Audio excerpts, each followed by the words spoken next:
before you even talk about Bryce Young or Caleb Williams or Jaden Daniels or Drake May or the rest of these guys that have been high quarterbacks taken in the NFL draft. I don't want to hear anymore the comparison between all these high quarterback draft picks and CJ Stroud. I don't want to hear it anymore.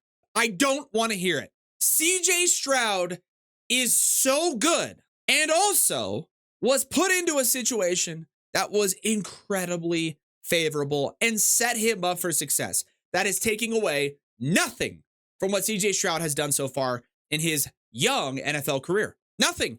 But the Texans set him up for success instantly. DeMeco Ryans, unbelievable coach. Weapons all around the outside. And probably most importantly, one of the higher graded offensive lines in the NFL last year. Wow. So he had time to throw. He had weapons to throw to, and he had good coaching. Holy cow. But I don't want to hear it anymore. The comparisons. Bryce Young and CJ Stroud. Caleb Williams, CJ Stroud. Jaden Daniels and CJ. CJ Stroud is the anomaly. He is the exception to what is actually happening in front of our very eyes. And I'm so tired of hearing people say, well, if CJ Stroud could do it, why couldn't Bryce Young? Huh? It's not a comparison. You're comparing not apples and oranges. You're comparing watermelons and oranges. They're different players, different styles, different quarterbacks on much different teams. Much different teams. Not to mention, CJ Stroud has developed quickly, and he is a very good decision maker who's incredibly talented and athletically gifted. He's tall. He's got great footwork in the pocket. He's got an unbelievable delivery. His playmaking ability outside the pocket is amongst the best in the NFL. A great arm strength. All factors and indications that, yeah, he's going to be darn good in the NFL. Clearly. But as it turns out, the supporting cast of a young quarterback, actually, yeah, no, that's the best way to put it. Because we've seen them all. And every year we go through this cycle. Every year, oh, that quarterback was taken high. He's the answer. Tank for Tua, tank for Ewers, tank for Bryce. All these different things. Oh, that's right. The one guy is just going to solve deep-rooted organizational failures of some of these teams in the NFL. One dude, wrong. Can't happen. Won't happen. I'll just take everything else out of the equation. Let's say it's the best organization. Just take everything else. If a quarterback comes into a team and their offensive line's bad, the quarterback's not going to be good. Bottom line. That's just like number one, start from scratch. If he's not protected, he won't be good. Vice versa, if he is protected at a high level, he'll probably be pretty decent. You ever seen some of these top level guys in like 7-on-7 where they're not getting rushed? Their deliveries are all pretty darn good. They are great throwers of the football. That's why they all look great at the combine. They all look great, 7-on-7 and in these drills and a lot of throws in college. They're protected. They make plays. They got great delivery. They're good quarterbacks. With all of these young quarterbacks in the NFL, as it turns out, as the individual position of quarterback is, it's the single most important individual position in all of football. That can be true, while it can also be true that the supporting cast equal impact on those young quarterbacks' success, both with the stats they put up as an individual and winning as an entire team. The Bears, the Commanders, the Panthers, the Broncos, all these teams with super young quarterbacks that have not looked good in the early parts of their season, in the early parts of their careers, those four and other teams are still so many pieces away from being championship caliber. Somehow, some way, at some point in the last 5, 7, 10 years, and maybe it's guys like CJ Stroud, maybe it's younger quarterbacks coming in and playing well, that has just drastically skewed the overall perception of these young quarterbacks. Because now everyone expects, oh, he went in the top 5 in the NFL draft, so that team should win 10 games next year. No, they can't. Bryce Young could have literally delivered balls like Aaron Rodgers. Last year and this year, Panthers would have gone last year. It didn't matter.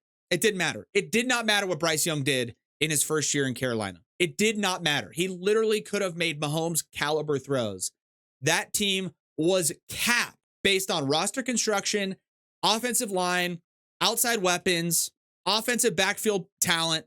They were capped at 4 wins last year. Capped. Like, that is the max that they could have got, no matter what Bryce Young did. That's a fact. That is an absolute fact. And I have like no personal attachments to Bryce Young. I have no personal attachments. But these young quarterbacks in the NFL are getting screwed, hosed, hung out to dry. Caleb Williams in game 2 is seen on the sideline visibly frustrated, exhausted, covered in sweat, confused. And it's the same images that we saw from Justin Fields in Chicago. What's the common denominator there? Is it the young quarterbacks who both were played Heisman caliber football in college?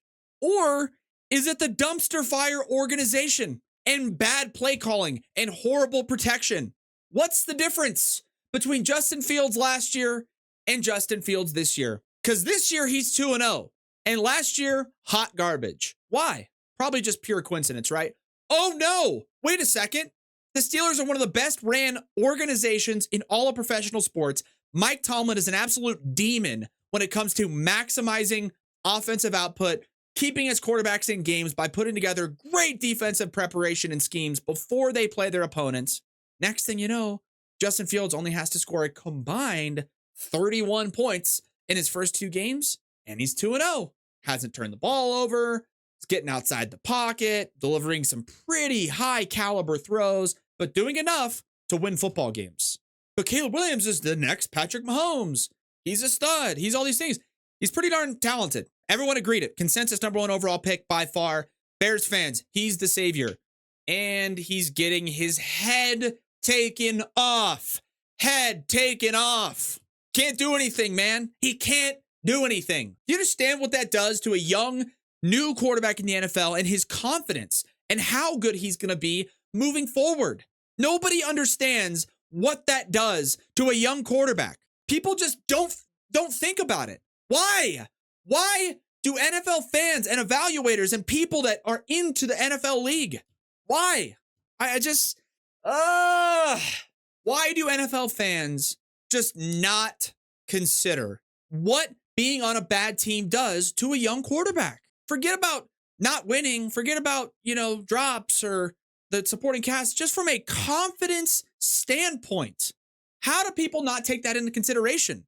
It just ruins guys. Almost ends their careers to some degree.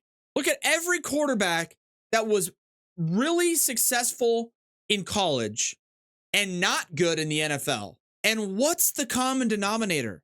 They went from high level, high execution, and playing with confidence because of the scheme and the protection in college to the exact opposite in the NFL. Next thing you know, they're making throws and they're making decisions that were uncharacteristic and things we never saw in college because that confidence and that decisiveness and the decision-making and the comfortability out the window and gone. Now what? Now you have to force the issue. Now you got to throw the ball into tight coverage down the field because you got to make a play because you're not doing it now. Got to go make a play. Got to make there's no comfortability. There's no confidence. And it just ruins these guys. Ruins them.